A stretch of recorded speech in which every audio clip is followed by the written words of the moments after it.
Play titles are important. They give you a sense of what the play is going to be about, or they point to a theme of some kind.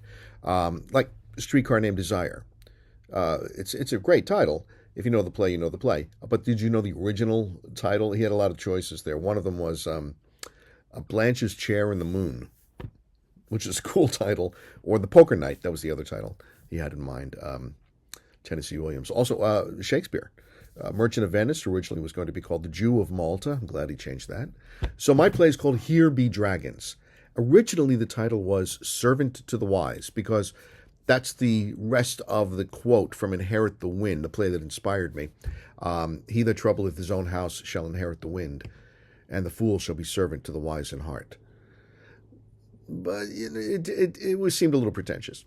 So Here Be Dragons tells you nothing about the play, except what it actually is about. What is the dragon? And that is the question through the play. Of course, the character that Jim Beaver plays, who is touting intelligent design as a science that should be taught in the schools, sees himself as Saint George fighting the dragon, and to him the dragon is moral turpitude.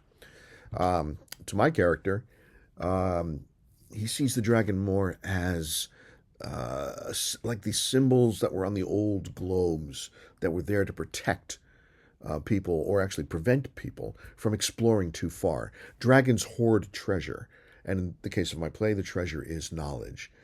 So at the end, at one point in the play, he actually says to the school board as they're debating the question of creationism, he says, "Don't be fooled. My brother thinks of himself as St. George fighting the dragon, but don't be fooled.